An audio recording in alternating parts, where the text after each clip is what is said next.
Qué glorioso poder disfrutar de la gracia de Dios. Esto que es tan inentendible, ¿no? ¿Cómo entender la gracia de Dios? Es una pregunta que no tiene respuesta para mí. La única respuesta que hay forma parte de su gracia. ¿Y por qué lo hiciste, Señor? Porque te amo. ¿Por qué fuiste a la cruz? ¿Por qué moriste por mí? ¿Por qué vas a volver a buscarme? Porque te amo. Es que nuestra historia con el Señor es definitivamente una historia de amor. No se puede entender. No se puede entender. No hay belleza que pueda explicar la belleza de los ojos del Señor mirándonos y diciendo te amo. No hay otra cosa, no se puede describir. Adorábamos al Señor al principio del encuentro con esta canción que dice yo no puedo entender, no lo voy a entender. ¿Qué fue lo que hizo que llevaras todos mis pecados a la cruz? Yo nunca lo voy a entender, no lo puedo entender, es imposible entender. Es que el plan de Dios en nosotros y entre nosotros está focalizado, como decía el pastor Jorge al principio de este encuentro, es un diseño con propósito y ese propósito es eterno. Todo empezó con una familia, todo terminará con una familia. Es que el plan de Dios en medio de este diseño y en medio de este proyecto con propósito eterno, lo que Dios busca no es tan solo que nos vaya bien, es que en realidad que nos vaya bien es una consecuencia. Pero no es que la obra de Jesús en la cruz fue para que estemos bien, para que estemos cómodos. La obra de Jesús en la cruz fue para restaurarnos, para rescatarnos, para darnos identidad, para poder vivir en este tiempo en el que nos toca vivir como iglesia, como sociedad, como hombres y mujeres del Señor, como argentinos. Vivimos un tiempo en donde la adversidad forma parte de la cultura ambiental de nuestra sociedad. Todos son problemas, todas son situaciones difíciles. Enfrentamos más de una vez el ataque de las noticias cotidianas. No estamos preparados mentalmente para escuchar tantas malas noticias, pero aún en medio de tantas malas noticias, la palabra de Dios sigue diciendo, no le vamos a tener miedo a las malas noticias. Continuará habiendo malas noticias, pero no le vamos a tener miedo a las malas noticias. Y esta es una noche para pararnos frente a esas realidades, ¿no? O sea, cuántas preguntas que la vida tiene y que no tienen respuestas. Cuántos momentos de nuestras vidas los vivimos. Esta mañana decíamos, bueno, convengamos que ya vivir es difícil. La vida no es fácil. Y la vida está llena de preguntas, muchas de ellas no tienen respuesta, aunque más de una vez nos creamos capaces de tener respuesta para todas las preguntas. Muchas de ellas no tienen respuesta. Le contaba esta mañana a la iglesia que el título, o lo que pretende ser un título de este mensaje es Si es antes, mejor. Y la palabra que inspiró poder traer este tema, a charlar esta noche con ustedes y buscar la gracia de Dios entre nosotros, nace en 2 Crónicas, capítulo 9, del versículo 1 al 4. Dice la Biblia que la reina de Sabá visita a Salomón. Cuando la reina de Sabá escuchó hablar de lo famoso que era Salomón, decidió ir a visitarlo. Ella quería hacerle preguntas difíciles, dice esta versión, me encanta, me gusta mucho, para ver si era tan sabio como decían. Llegó a Jerusalén acompañada de sus consejeros y con camellos cargados de perfumes y gran cantidad de oro y piedras preciosas. Cuando se encontró con Salomón, ella le hizo todas las preguntas que había preparado. Y Salomón contestó todas ellas. No hubo nada que no pudiera explicarle. La reina quedó maravillada a ver lo sabio que era Salomón.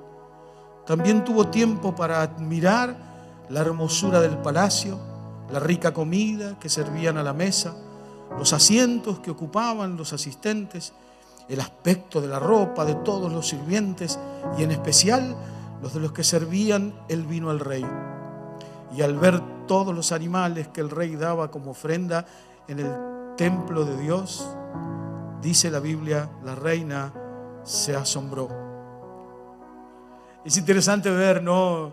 Esta mañana charlábamos que había un objetivo de la reina, es hacerle preguntas a Salomón. Preguntas difíciles. Y en medio de esas preguntas difíciles, bueno, qué raro, ¿no? Decíamos, una mujer haciéndole preguntas difíciles a un hombre, ¿no? Continuamente pasa eso, hasta el día de hoy, ¿no? Pero la palabra de Dios nos cuenta que antes de que el rey fuera ungido por Dios como rey, Salomón dice que tiene un encuentro con Dios, la palabra, y que el Señor le dice: ¿qué querés? ¿Qué necesitas? Pedime lo que quieras que te lo voy a dar. Y cuenta la Biblia que Salomón le dice: mira, lo único que quiero que me des es sabiduría, es sabiduría. Y es así que este hombre, este rey, se convierte en el hombre más sabio de toda la tierra en esos tiempos. La expresión o lo que forma parte de lo que cuenta la palabra de Dios es el fruto de la sabiduría. Todo lo que la reina en este caso está comentando no está relacionado con algo que apareció ayer o que apareció hoy, sino fue algo que construyó Salomón mucho antes de ser rey. Antes de ser ungido como rey, Dios le pregunta: ¿qué querés? O sea, él se preparó antes para luego administrar toda la riqueza y toda esta fama que la propia reina vio, y dijo que quedó tremendamente satisfecha. Fíjense, como todas las mujeres, ¿no? Dice que se fijó en los detalles: qué linda la mesa, qué linda la comida que servía, la ropa. Las chicas son especialistas para andar averiguando en todos los detalles. Nosotros no nos damos cuenta de ningún detalle. Pero dice la palabra de Dios, ella vio eso, dice que la ropa, dice que quedó admirada. Todo eso que la reina vio es algo que Salomón lo vivió antes espiritualmente, por eso si es antes mejor. No estamos preparados ni mental ni espiritualmente para construir las respuestas a las preguntas que la vida tiene. Pero la palabra de Dios nos enseña y nos da principios espirituales en el Señor y en su Espíritu Santo para poder aprender a enfrentar la vida y las preguntas que la vida tiene. Ella quería hacerle preguntas difíciles. Qué difícil es tener respuestas.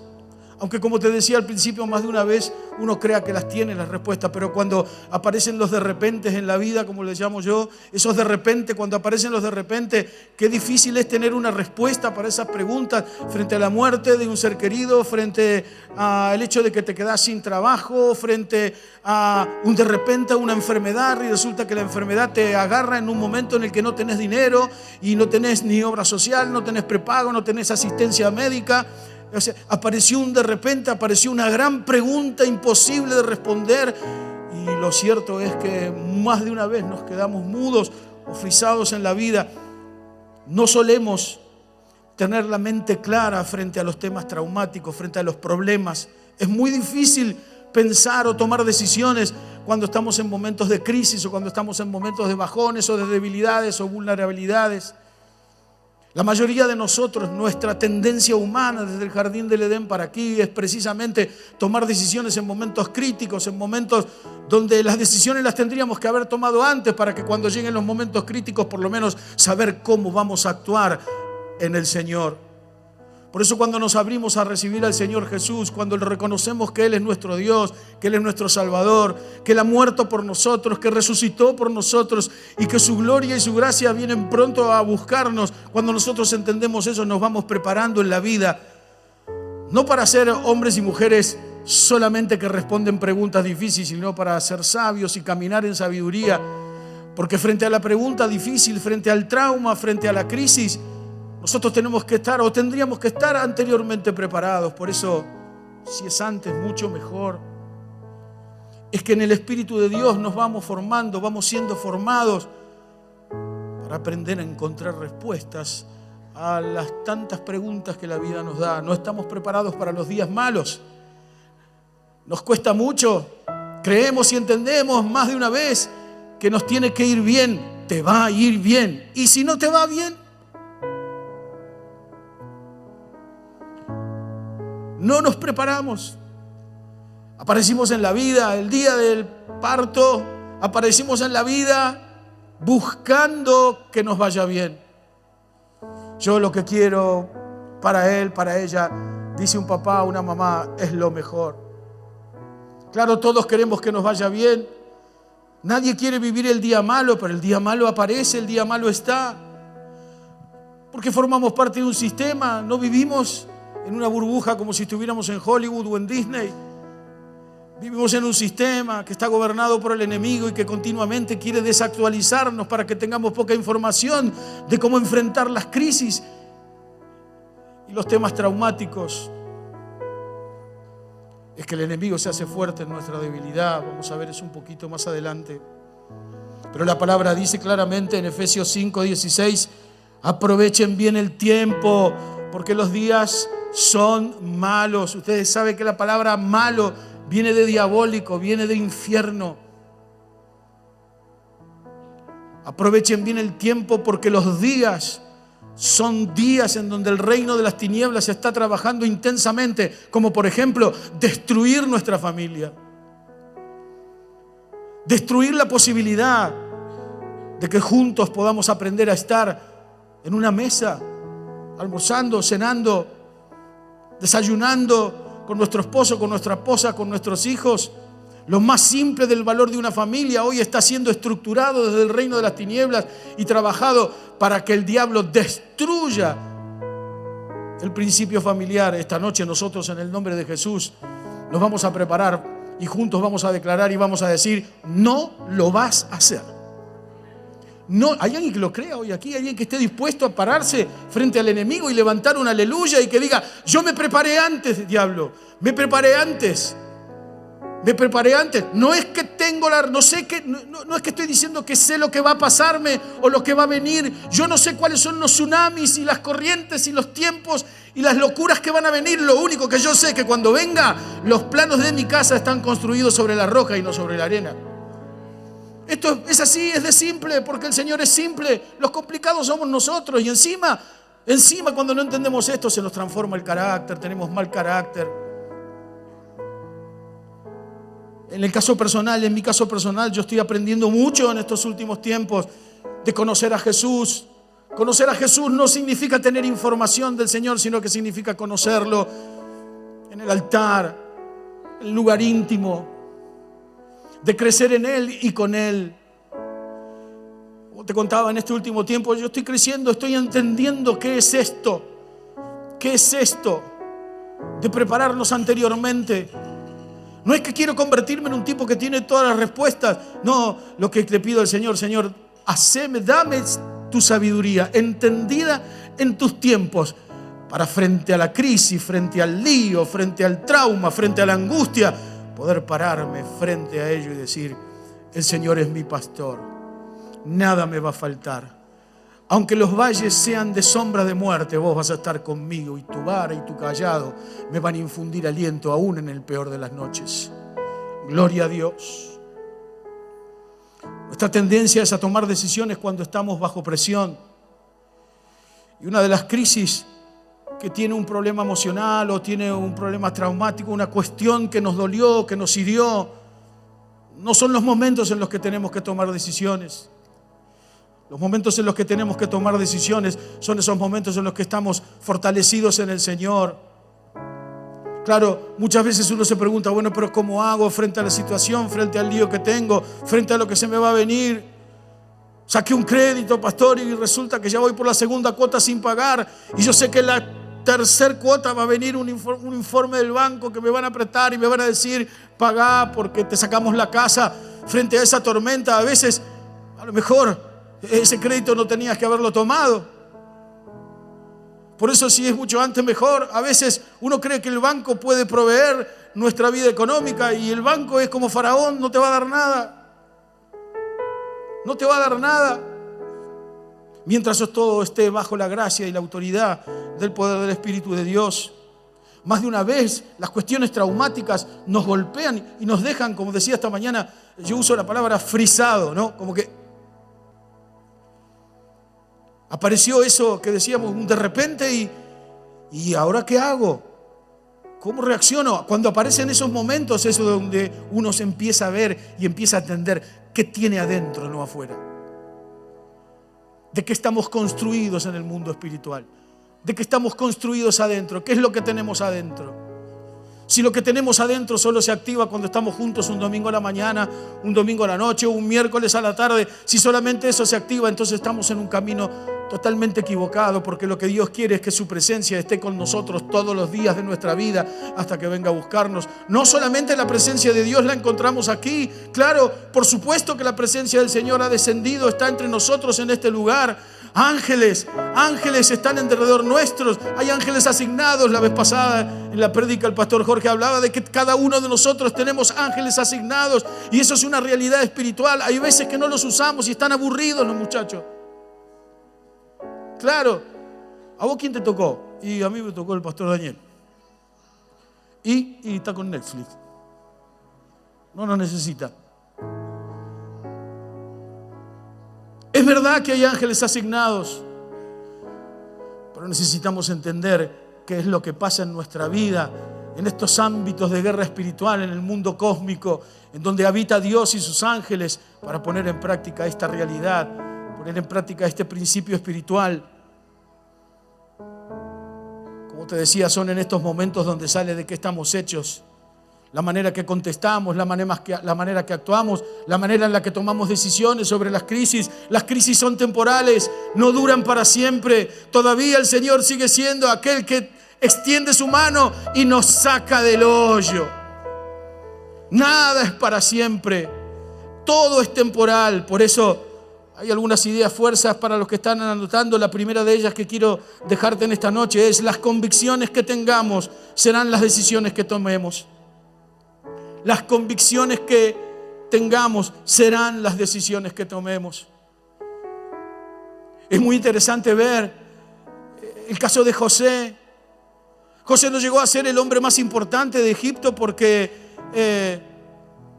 salió de toda su historia y de todo lo que Dios le había metido, preso en una fosa también. José no se convirtió en el hombre más importante o más famoso en tiempos bíblicos de Egipto. José se convirtió en lo que se convirtió porque antes tomó la decisión de santificarse y de consagrarse al Señor. Por eso, si es antes, mejor.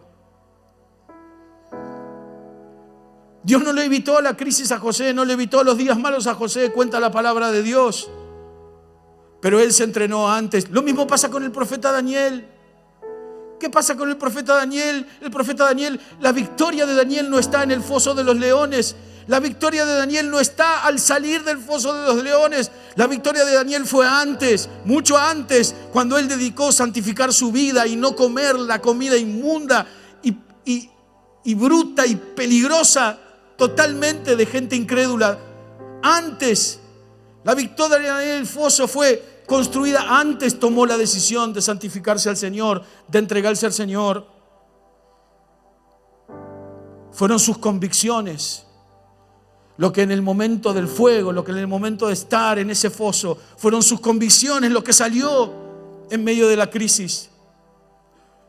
Fue la respuesta de Daniel y de tantos hombres y mujeres de Dios en la palabra del Señor. La Biblia nos enseña de cientos de hombres y mujeres de Dios que construyeron antes lo que querían ver y lo que veían en el Señor sin ni siquiera haberlo logrado, sin ni siquiera haber llegado. Construyeron antes.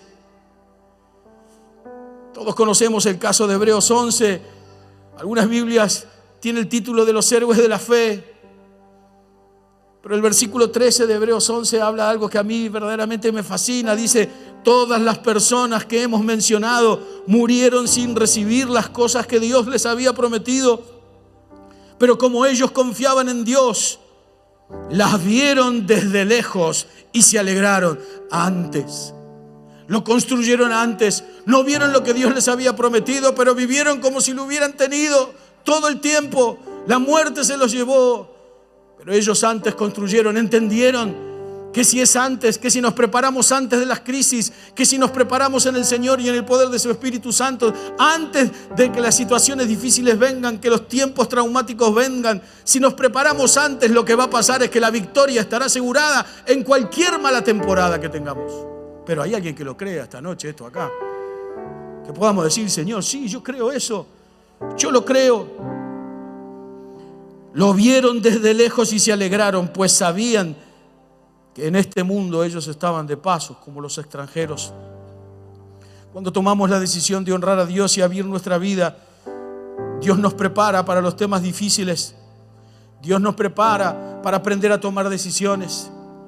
Muchas veces la toma de decisiones en momentos críticos definen el resto de nuestra vida. Hace un tiempito atrás, comentaba esta mañana en la iglesia, estuvimos ministrando en un lugar a unos hermanos y en medio de la administración, una chica jovencita de 26 años aparece ahí con 10 años de casada y 2 hijas,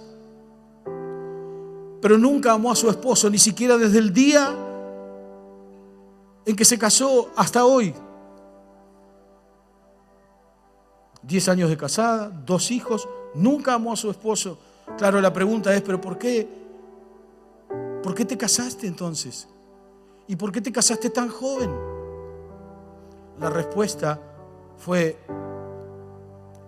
imposible. Desde los 16 años, yo lo único que quería, pastor, era irme de casa. Mi relación con mis padres es un desastre. Y fue un desastre. Y hoy está pagando las consecuencias. Pagamos las consecuencias de las decisiones que tomamos. Nuestras convicciones definen nuestro presente y nuestro futuro. Tus convicciones definen las consecuencias de lo que vas a vivir. Por eso qué importante es estar parados en la roca. ¿Cuántos mensajes hemos escuchado de esto? ¿Cuántas veces hemos fracasado y cuántas veces hemos caído en medio de cualquier tipo de debilidad y Dios nos ha restaurado? Claro, es que el desafío que tenemos como hijos e hijas de Dios es que seguramente vamos a cometer errores en la vida. Sería muy injusto que yo me preparara y le diga al Señor, Señor, prepárame para no cometer errores. Es muy injusto, no es la idea de Dios. Lo que Dios quiere es que yo aprenda de los errores, no que viva de mi pasado con los errores. O sea, si me equivoco una vez con un tema, lo que Dios quiere es que aprenda para que no vuelva a equivocarme otra vez con el mismo tema. Por eso necesitamos prepararnos. Si yo me preparo, si yo aprendo de mis errores, entonces nunca más voy a volver a cometer los mismos errores. Por eso, cuando nosotros nos preparamos en el Señor, antes, lo que Dios está abriendo entre nosotros es la capacidad de enfrentar la realidad sin miedos, sin ningún tipo de temor y parados en la roca, construyendo y continuando construyendo la gracia y el poder de Dios sobre nuestras vidas. Frente a la pregunta de sin respuesta que, como te decía antes, la vida tiene, muchas veces nos detenemos en siempre lo mismo. Cuando aprendemos a vivir bajo la presencia de Dios, somos entrenados para lo nuevo de Dios siempre. Somos entrenados para lo nuevo de Dios siempre. ¿Qué es lo peor? Le voy a dar 2 preguntas con respuesta, ¿no? ¿Qué es lo peor que le puede pasar en la vida a una persona, a un hombre o una mujer? Vivir fuera de la presencia de Dios. ¿Qué es lo mejor que nos puede pasar? ¿Qué le puede pasar a un hombre o una mujer, a cualquiera de los que estamos aquí esta noche? Vivir bajo la presencia de Dios. Vivir bajo la presencia de Dios hace que un joven cristiano o una chica cristiana se pongan de novios y entiendan con anterioridad que el proyecto de Dios no es la sexualidad en el noviazgo, sino que es la sexualidad en el matrimonio. Vivir bajo la presencia de Dios nos coloca en una posición anterior, donde no tenemos que andar tomando decisiones sobre el pecado o sobre la debilidad, sino que podemos tomar decisiones antes del pecado y antes de la debilidad. Y eso hace entender a un joven cristiano, a una chica cristiana que se puso de novio, se pusieron de novios, les hace entender sabiamente de que la sexualidad en el matrimonio es el premio de Dios a la pureza y a la santidad en el noviazgo. Si hay pureza y santidad en el noviazgo, entonces habrá sexualidad plena, porque esto es un invento de Dios, tiene diseño y propósito, ¿no es cierto, novios, novias?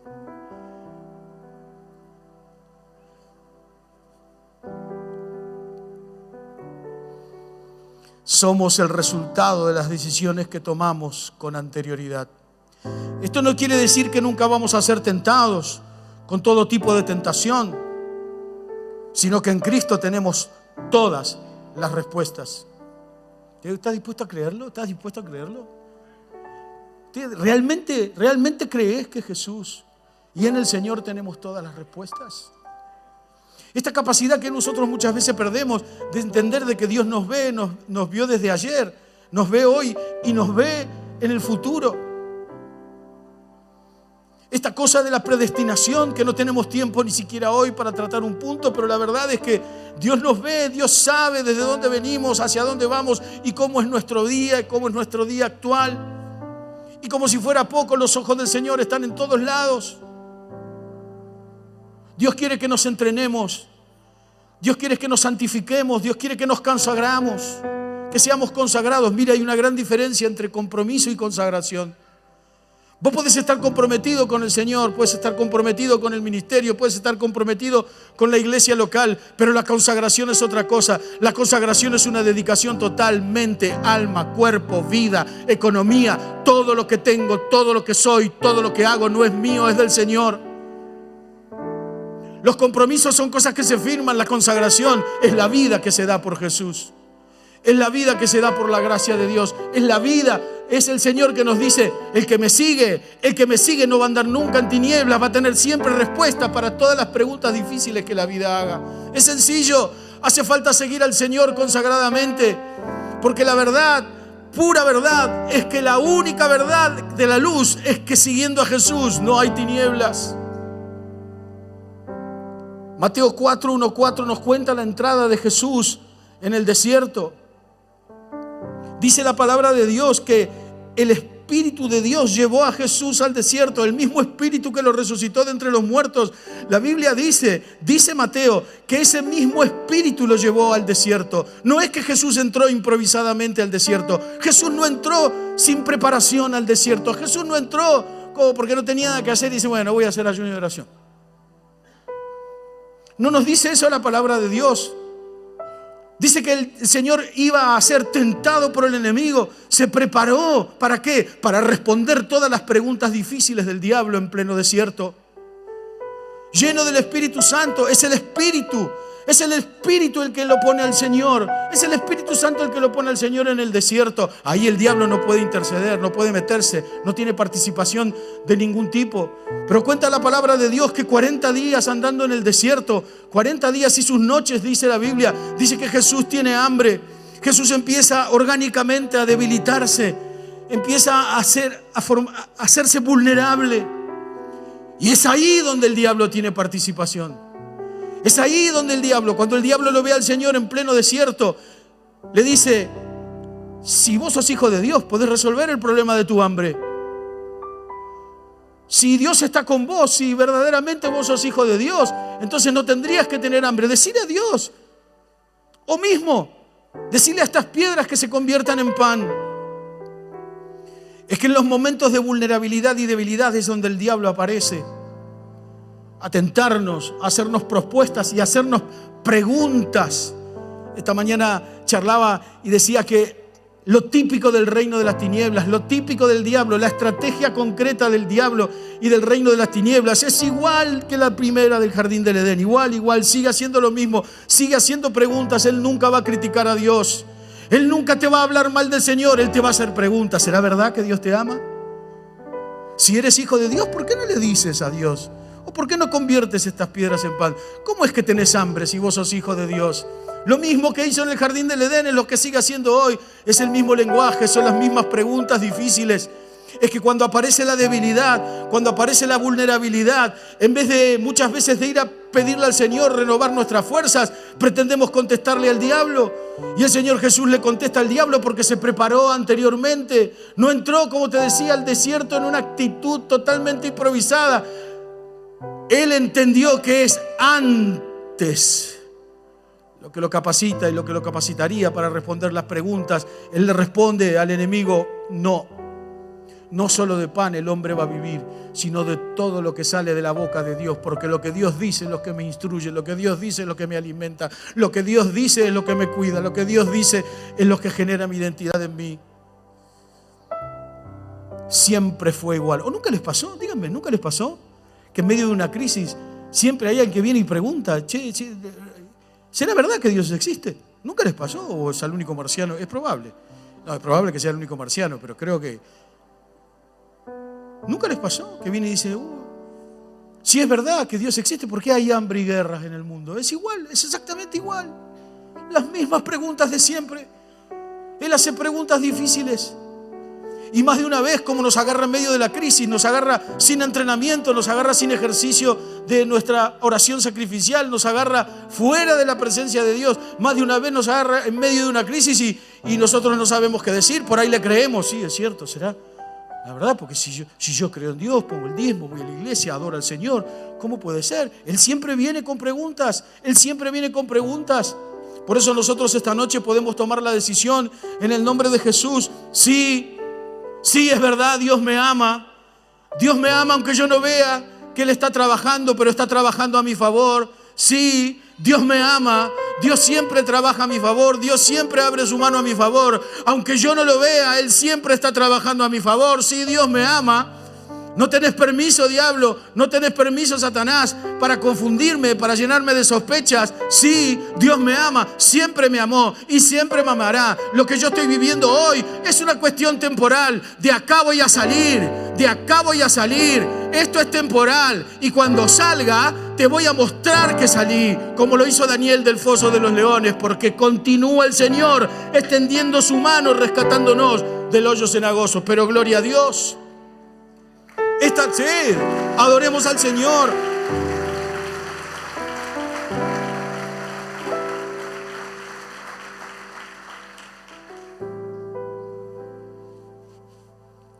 Él siempre usa lo mismo. Otra de las guerras espirituales que yo la denomino estas guerras cósmicas entre Dios y el diablo es la de Job. Capítulo 1, 10 al 11, un texto que muchos de nosotros conocemos y hemos escuchado un montón de mensajes, pero el diablo le dice al Señor, tú siempre lo proteges a él y a su familia. Cuidas todo lo que tiene y bendices lo que hace, sus vacas y ovejas llenan la región, pero yo te aseguro que si lo maltratas y le quitas todo lo que tiene, te maldecirá en tu propia cara. Cuando estamos débiles y vulnerables, en medio de cualquier situación crítica, desierto, es ahí donde el diablo viene a atacarnos, es ahí donde el diablo viene a tentarnos. Cuando el diablo te ve con hambre en el desierto, es en ese lugar donde él viene a decirte, ¿será verdad que Dios te ama? ¿Será cierto que vas a salir de acá? ¿Será verdad? ¿Será verdad? Es en medio de esas situaciones donde aparece la insatisfacción. Cuando el diablo huele insatisfacción, dice, acá tengo una carnecita a la parrilla maravillosa. Porque él huele insatisfacción, porque sabe que si huele insatisfacción, el fruto, o como digo, no, la hermana menor de la insatisfacción es el ser desagradecidos. El haber perdido la capacidad de ser agradecidos. Quien es un insatisfecho es un desagradecido, no tiene fondo, barril sin fondo. El diablo es especialista en oler insatisfacción. Cuando él ve debilidad y ve insatisfacción, entonces él dice, dame un insatisfecho que te devuelvo un debilitado destruido. Dame un insatisfecho y un desagradecido que te devuelvo a alguien destruido en su vulnerabilidad. Lo mismo que hizo con el Señor, lo mismo que hizo en esa pelea cósmica.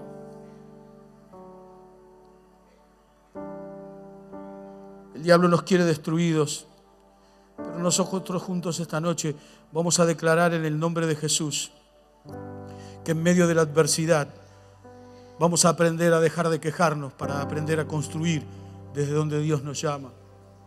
La Biblia cuenta allí en Números 11:1 que el pueblo de Israel estaba tremendamente insatisfecho. Dios le daba el maná, tenían protección, la presencia de Dios estaba con ellos, no les faltaba nada y los tipos se quejaban.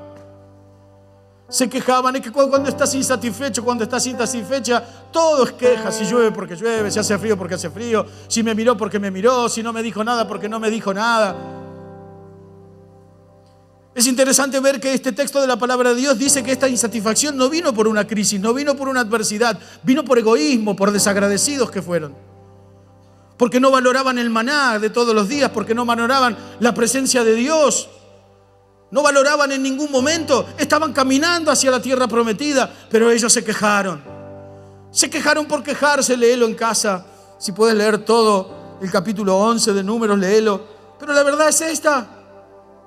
Cuando hay insatisfacción, hay desagradecimiento. Creemos que todo lo que tenemos lo merecemos, cuando en realidad no merecemos nada de lo que tenemos. Nada de lo que tenemos.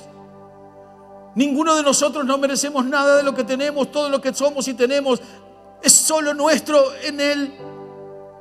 Necesitamos aprender a ganarle a la insatisfacción. Porque cuando nosotros no tenemos una construcción anterior, si nosotros no trabajamos en el si antes mejor, entonces cada una de las circunstancias difíciles de la vida, cada uno de los golpes de la vida nos van a tener continuamente insatisfechos y desagradecidos. Si Dios está con vos, ¿por qué te pasa todo esto? ¿Por qué te pasa? Debemos cuidar la presencia de Dios en nuestra vida. El llamado de Dios, el llamado del Espíritu Santo es: preparémonos para el día malo. Porque cuando enfrentemos el día malo, entonces sí, cantaré más fuerte. Cantaré más fuerte. Voy a cantar más fuerte. Hasta que mi alma esté segura, yo voy a cantar más fuerte. Voy a declarar que es cierto que puedo pararme frente al enemigo y levantar un canto de gloria, un canto de aleluya, un canto de victoria. La consecuencia de la insatisfacción es el ser desagradecidos. ¿Cuántas veces tomamos decisiones en medio de una insatisfacción o en medio de un desagradecimiento y resulta que toda la familia vive complicada, toda la familia vive traumas? Los padres están bajo presión, papá y mamá están bajo presión, los hijos están bajo presión, estamos todos bajo presión. Es muy probable que esta noche aquí muchos de ustedes estén viviendo bajo presión, cualquier tipo de presión. Puede ser una presión familiar, una presión de una relación conyugal, la presión económica. Puede ser la presión de una enfermedad que apareció. Es muy probable, casi seguro, que muchos de los que están aquí esta noche están bajo presión. Y a la hora de vivir esa actividad bajo presión, contestamos mal, decimos cosas que no tenemos que decir. ¿Cuántos divorcios hay? ¿Cuántos divorcios nos toca atender pastoralmente porque en un día de depresión se dijeron cosas que nunca se tendrían que haber dicho? Pero no solamente nunca se tendrían que haber dicho, sino que lo que se dijeron no fue cierto y lo creyeron. Claro, estaba enojado. No te quise decir esto, pero lo dijiste. ¿Cuántas veces en medio de las presiones, o en medio de las crisis familiares, un papá, una mamá bajo presión, tienen ahí un hijo adolescente que un día le contestó mal y ese papá en medio de la presión y en medio de ese bajón que están viviendo, le pega al hijo y le deja marcada la cara y toma una decisión que no tendría que haber tomado? Tomó una decisión en medio de la insatisfacción, tomó una decisión en medio de la debilidad, tomó una decisión en medio de la vulnerabilidad y la marca en la cara de ese hijo quedó para el resto de la vida. ¿Cuántos de nosotros venimos de familias complicadas? ¿Cuántos de nosotros hemos tenido que reconstruirnos? Yo tuve que reconstruirme, yo vengo de una familia complicada, tuve que reconstruirme hasta que pude entregarle al Señor, a los pies del Señor, toda mi reconstrucción para poder crecer en Él y para poder ser construido en sus planes y en sus proyectos, aprendiendo a dejar el pasado detrás de mi vida, sabiendo que no tengo espejo retrovisor. Mi vida en Cristo es sin espejo retrovisor, porque el Señor me conduce, el Señor me conduce hasta el final del camino, y aún como si fuera poco en el final del camino, viviremos para siempre con Él.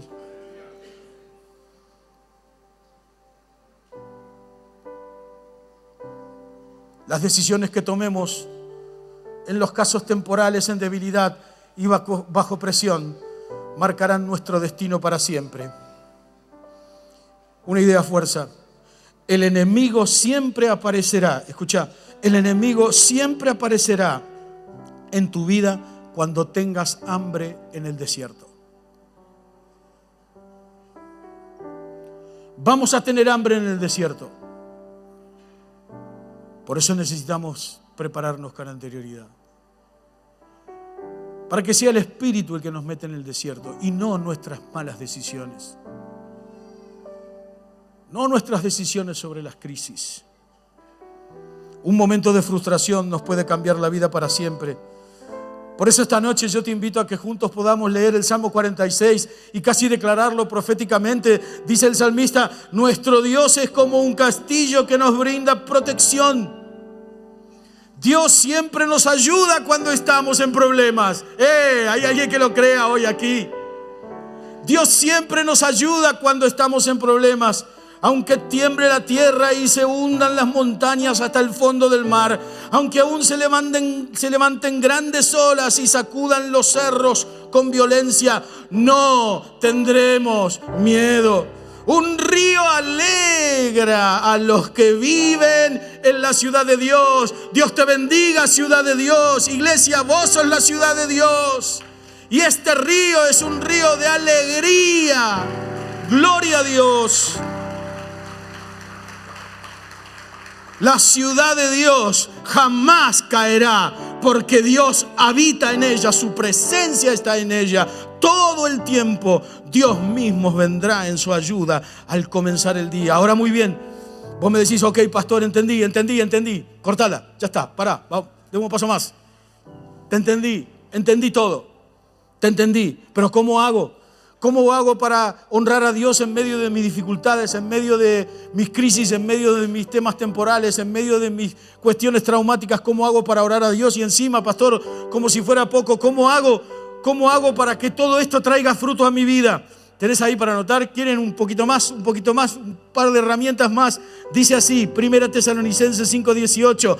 Den gracias a Dios en cualquier circunstancia. ¿En cuál? En cualquier circunstancia.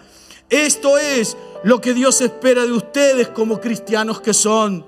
Romanos 8:28 dice, sabemos que Dios va preparando todo para el bien de los que le aman, es decir, de los que Él ha llamado de acuerdo a su plan. Amados, miren, gracias a Dios, por la gracia de Dios y el poder de su Espíritu Santo, nosotros formamos parte de una comunidad experta e instruida por el Espíritu Santo de Dios en guiarnos a ser agradecidos.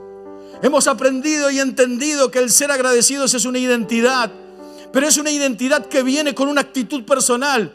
No es algo que cae del cielo, que me llenó, que vino ahí un ángel y me tiró un balde de agradecimiento y me lo puso ahí. Y ahora yo voy volando por la vida, doy gracias a Dios, me atropella un auto y digo, ay, gracias. No es una cosa de las películas. Es una realidad. No podemos ser felices esperando que la felicidad venga. La felicidad está en el río de Dios que habita en su casa. La felicidad no viene por buscarla, la felicidad viene por buscar al Señor. Por buscar su rostro, por decir, Señor, capacítame, abrí mi mente, que yo soy un cabezón, más de una vez soy un cabezón. Abrí mi mente a lo sobrenatural, abrí mi mente a pensar, a verte caminando sobre el agua y dejar de ver fantasmas en la vida. Abrí mi mente a verte caminar, abrí mi mente en lo sobrenatural, abrí mi mente frente a mis crisis, frente a mi problema, frente a mi enfermedad. Abrí mi mente, yo voy a ser agradecido, yo voy a ser agradecida. Es una actitud, es una decisión personal, es algo que viene con nosotros. Cuando la palabra de Dios me dice, ten gracias a Dios en todo, lo que yo recibo de la palabra de Dios es el espíritu de poner en práctica lo que está pasando en el cielo con los pies en la tierra. Lo sobrenatural de Dios actuando en este momento en mí. Yo digo, voy a ser feliz, voy a ser agradecido. Claro, es una locura. No es una locura. Más de uno de nosotros aquí tenemos derecho a estar angustiados y a estar entristecidos. Y no hay discusión con eso, pero hay un momento en el que le tenemos que poner a la tristeza, a la angustia y al dolor una fecha de vencimiento, aunque lo traumático y la adversidad continúen. Necesitamos pararnos frente a la adversidad, no que la adversidad nos atropelle. Nosotros tomamos la decisión de decir, yo voy a ser agradecido porque sé que Dios me ha llamado, y los que somos llamados por el Señor entendemos que la felicidad no viene por buscarla, viene por buscar al Señor. El gozo de Dios es superior a la felicidad, el gozo de Dios es superior a la alegría. El gozo de Dios te transforma, te da vuelta, te pone en evidencia y encima te da la capacidad de responder todas las preguntas difíciles que la vida tiene.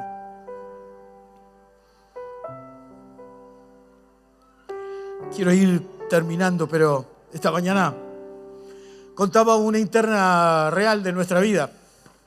Resulta que nosotros tenemos un auto chico, buenísimo, lo compramos de 0 kilómetros, hace muchos años que lo tenemos, está bárbaro, está buenísimo, pero es chiquito, es chico.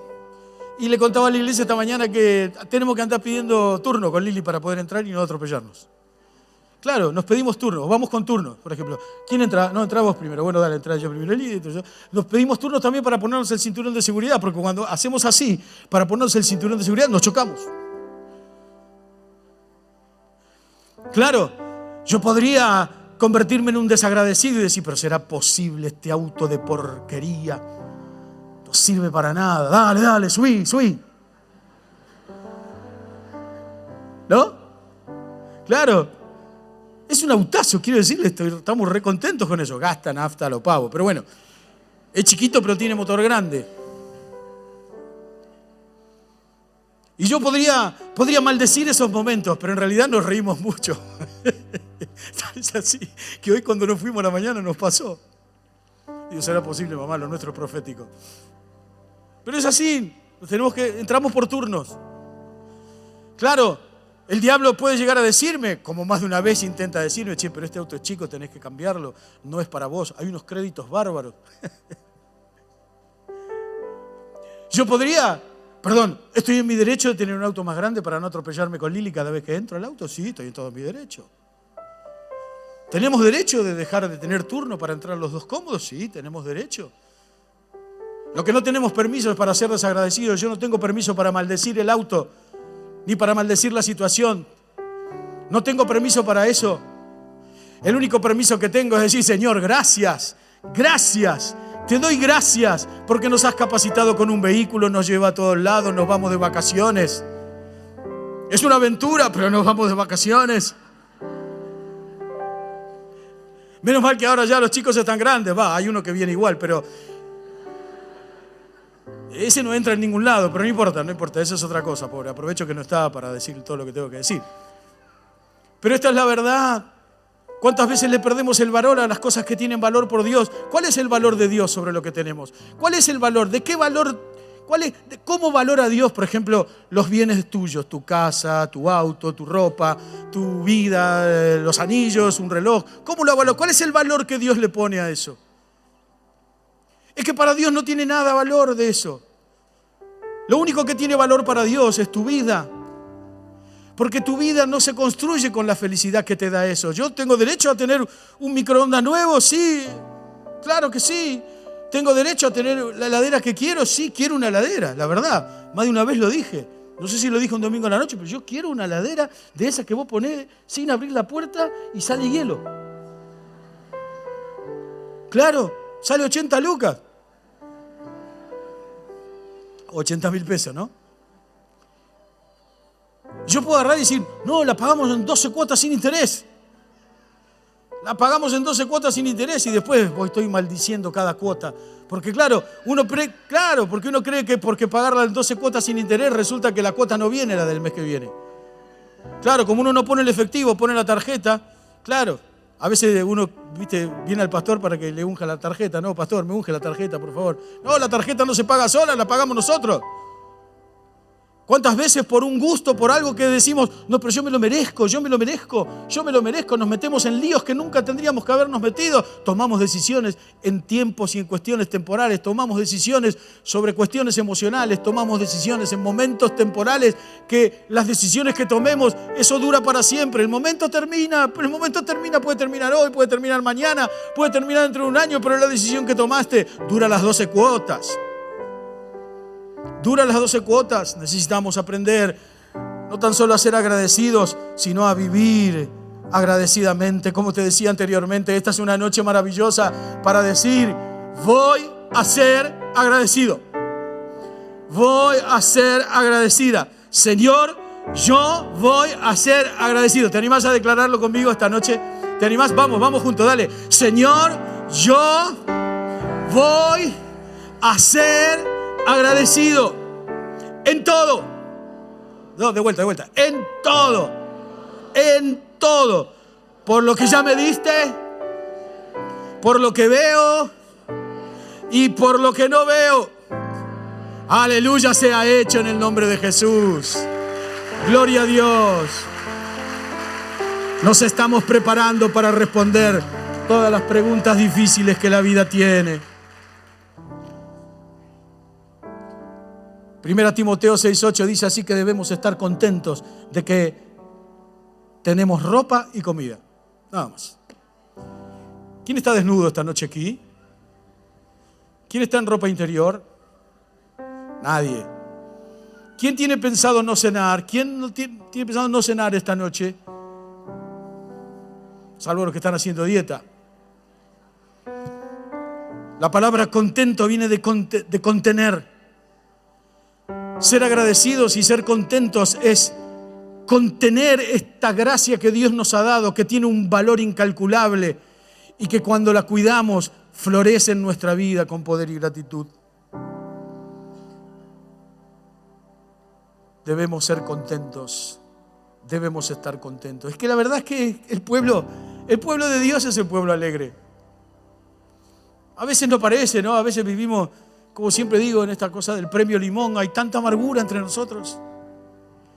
Tanta amargura entre nosotros. ¿Tenemos derecho a estar amargos? Sí, pero ¿por cuánto tiempo? ¿Cuánto te va a durar la amargura? ¿Cuánto va a durar el problema? ¿Cuánto va a durar la crisis? ¿Cuánto tiempo va a durar esa situación?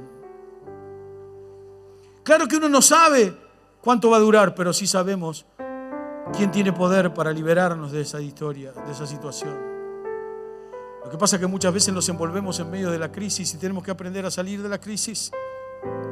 El pueblo del Señor fue históricamente el pueblo de la alegría. Por eso dice este salmo que leímos anteriormente: el río de Dios está en medio de la ciudad de Dios. Nosotros somos su ciudad, nosotros somos su gente, nosotros somos su país. Es el país de Jesús, el país de la presencia de Dios, la casa, los hijos y las hijas de la presencia de Dios, aquellos que aprenden y entienden que la presencia de Dios no tan solo se busca un domingo a la mañana, un domingo a la noche, que no tan solo viene de poder estar juntos adorando al Señor como lo hacemos cada semana aquí en este lugar, sino que viene conociendo al Señor íntimamente, cada día, cada mañana, momento tras momento, dependiendo de Él, declarándonos necesitados de Él todo el tiempo, anulando nuestra autosuficiencia en la vida, diciendo: Señor, yo te necesito. Si vos no lo haces, nadie lo puede hacer. Ayúdame a prepararme para aprender a responder todas las preguntas difíciles de la vida. Quiero y voy a vivir agradecido bajo tu presencia hasta que vengas a buscarme. La palabra de Dios nos cuenta en el Antiguo Testamento que David prepara una gran fiesta, 30.000 hombres del ejército y todo el pueblo preparando una gran fiesta porque el rey había tomado la decisión de ir a buscar el arca del pacto. El arca del pacto era en tiempos de la palabra de Dios, en tiempos del Antiguo Testamento, el lugar donde la presencia de Dios habitaba. Había que tener muchísimo cuidado porque había que cumplir ciertos y determinados requisitos, porque si no cumplías esos ciertos y determinados requisitos podías llegar a morir, como muchos murieron. Dios había dejado instruido cómo se tenía que llevar, quién las tenían que llevar, de qué manera el arca se tenía que llevar. En el arca había 3 factores importantes. Uno de ellos cuenta la palabra de Dios. Es esa copa de oro que mantenía el maná. Y mantenía el maná en perfecta pureza. El pan no estaba pasado, no estaba podrido. El pan estaba activo para comer. Estaba dentro del arca del pacto. Esta caja inmensa de oro en la que la presencia de Dios estaba manifestada en 3 puntos, en 3 cuestiones que estaban representadas ahí. La Trinidad, el poder de la persona trina de Dios estaba representada en el arca del pacto, donde descendía, donde posaba la presencia de Dios. Y dice la Biblia que el pan, ese vaso, esa copa de oro con el maná, era el recuerdo, era la exigencia de Dios, diciéndole al pueblo de Dios, diciéndole a su pueblo: nunca se olviden que yo fui el que les di de comer en el desierto. Estaba la vara de Aarón, una vara florecida. Dice la palabra de Dios, la vara de Aarón es el recuerdo de Dios sobre todo su pueblo, de que Él es la autoridad máxima, de que Él es el único Dios y a Él es el único Dios que hay que adorar. A veces las circunstancias y los problemas difíciles de la vida se transforman en otros dioses, amados. A veces amamos más nuestras crisis sin darnos cuenta que al Dios que resuelve nuestras crisis. Y en el arca del pacto estaban los libros de la ley, todo lo que el Señor había escrito con su mano, la guía de su palabra, todo estaba ahí. Pero resulta que Saúl había despreciado eso y dice la palabra de Dios que por 30 años había dejado el arca en la casa de uno de los sacerdotes, que también se habían olvidado de cómo se trataba este tema del arca, ya se habían olvidado. Dice que los hijos del sacerdote. Cuando David manda a pedir el arca para volverla a traerla a Jerusalén, dice que los hijos del sacerdote le responden al padre, y qué sé yo, debe estar ahí guardada, no sé, vamos a sacarla, a lo mejor estaría llena de ropa o de cuestiones. 30 años. ¿Cómo pudo vivir un rey 30 años sin la presencia de Dios? Un desprecio total. Bueno, nosotros somos así, a veces creemos que la presencia de Dios está un domingo a la tarde acá, ¿no? Y venimos y somos llenos de su Espíritu Santo, somos provistos de la gracia de Dios y nos vamos a casa a enfrentar la semana, pero la presencia de Dios quedó aquí. Más de una vez nosotros hemos despreciado la presencia de Dios sin darnos cuenta por hábitos religiosos. Lo mismo le pasó a este rey, 30 años sin depender de Dios, 30 años viviendo y gobernando la ciudad desde su perspectiva personal. Cuenta la palabra de Dios que esta familia, bueno, uno de los hijos muere del sacerdote porque habían puesto la barca arriba de un burro, de bueyes, un lío bárbaro habían hecho, no tenemos tiempo ahora de meternos en eso. Y dice que David, frente a la muerte de uno de los hijos sacerdotes, dice: espere, no quiero más muertos, por favor, llévenla a la casa de Obed-Edom. Claro, cuando Obed se entera, dice la Biblia: pero nosotros somos gente de campo. Diciendo: no, escuchame, si lo mató a aquel, nos va a matar a nosotros. No, pará, que se la lleven a otro lado. Una historia que muchos de nosotros conocemos. Lo cierto es que el arca en la casa de este hombre produce provisión, prosperidad, tiempo, todo el tiempo.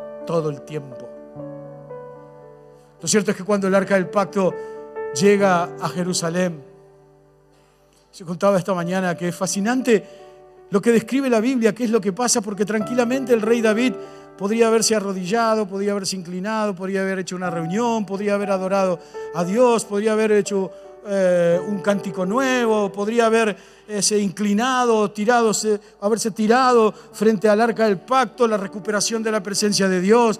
Ahora el pueblo iba a hacer otra cosa, la vida iba a ser otra cosa. Ahora el cambio venía, lo nuevo y lo sobrenatural de Dios venía. Pero el tipo hizo todo lo contrario a eso. El tipo en calzoncillo se puso a bailar. Se puso a bailar en ropa interior.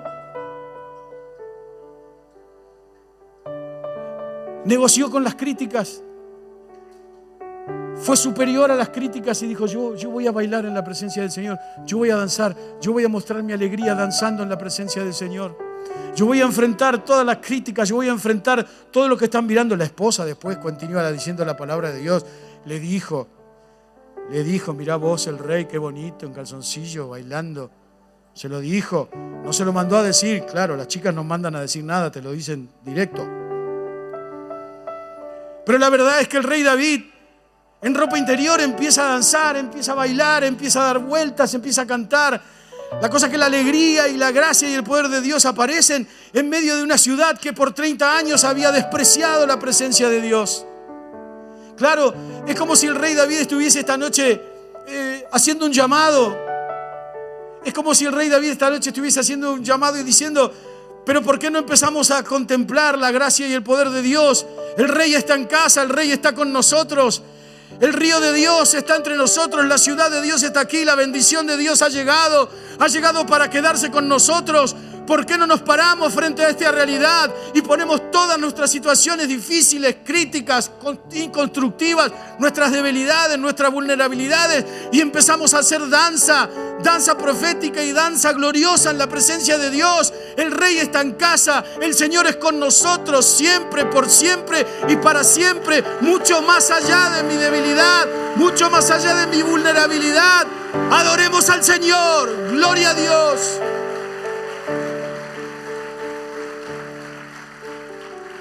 Así que, claro, son las 9 en punto.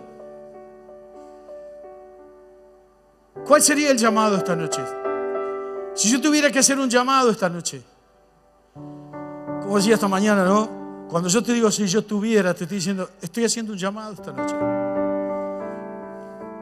A romper con nuestros prejuicios, a romper con nuestro mal carácter y todo lo que nosotros pensamos que nosotros somos, a romper con todas las críticas que nosotros tenemos de nosotros mismos, a ponerle fecha de vencimiento a nuestra angustia, a nuestra tristeza, y juntos en el nombre de Jesús abrirnos y prepararnos para ser llenos de la sabiduría de Dios, llenos de la presencia de este Espíritu Santo que resucitó a Jesús de entre los muertos. Ya no necesitamos el arca del pacto. Ahora Jesús está en nosotros, ahora Jesús está entre nosotros. Ya no necesitamos recurrir a los recuerdos de aquel arca, de esos 3 ingredientes que estaban en el arca. Ahora el Señor dice: yo soy el que vivo, yo soy Jesús, yo soy el Hijo de Dios, yo soy el que murió y resucitó por tus crisis, por tus líos, por tus broncas, por tus enojos, por tus días difíciles, por tus días traumáticos. Yo soy hoy aquí el único asesor de tu alegría, el único proveedor de tu gracia, el único proveedor de mi gracia sobre tu vida. Yo hoy voy a danzar en la presencia de Dios. Hola. El llamado de Dios entonces es: bailemos, bailemos, dancemos en su presencia y digamos: Señor, yo voy a ser agradecido.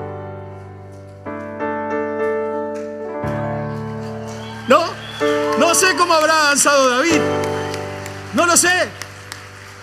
No sé cómo habrá danzado David. No se caracterizó por ser bailarín. Pero yo vi una película muy interesante que es la que me inspiró. Vi ahí en YouTube una película que es la que me inspiró. Una película conocida por todos nosotros. Pero el tipo hacía una cosa loca así. Y yo creo que debe haber sido algo creativo. Claro, a lo mejor no te estoy pidiendo que hagamos eso, porque ¿sabes qué? Es muy probable que tengas derecho a estar enojado o triste o no estar alegre. Es muy probable, ¿eh? Tenemos derecho a estar tristes, tenemos derecho a estar con días difíciles. Es muy probable que muchos aquí estén viviendo la salida de un divorcio y ese divorcio te trajo que por mucho tiempo no podés ver a tus hijos, no tenés relación con ellos, perdiste relación con ellos, estás triste. Estás triste, tenés derecho a estar triste, pero también tenés derecho a pararte sobre esa tristeza y decir: no todo dura para siempre, esto es temporal, Él me va a rescatar del hoyo. Es muy probable que a lo mejor más de uno de ustedes haya ido a cobrar el sueldo al banco y salió del banco y lo han robado. Tenés derecho a estar triste, tenés derecho a estar enojado, enojada, tenés derecho a estar angustiado. Pero juntos tenemos el derecho espiritual de decir: aún en la peor de las situaciones, voy a danzar. Hasta proféticamente diciendo: esta danza lo que está diciendo es que yo me estoy parando sobre mis debilidades, me estoy parando sobre mis vulnerabilidades. Le digo a mi vulnerabilidad: yo te bailo vulnerabilidad, yo te danzo vulnerabilidad. Le digo a mi debilidad: yo te danzo debilidad, porque cuando te danzo, Dios renueva mis fuerzas y mis debilidades ya no son parte de mi existencia, solamente son parte de lo que Dios fortalece y renueva en mi vida. Yo te danzo, no sé cómo, pero esta es la casa de Dios, la ciudad de Dios.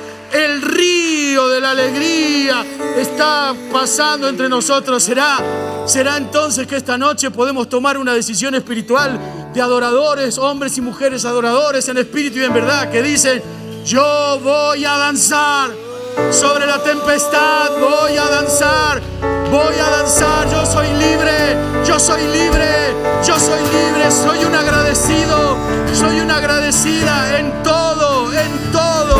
Gloria a Dios. ¿Será que sos vos? ¿Será que esta noche el altar está abierto para adorar, a danzar en la presencia de Dios? Pues hagámoslo juntos, honremos al Señor. Aleluya.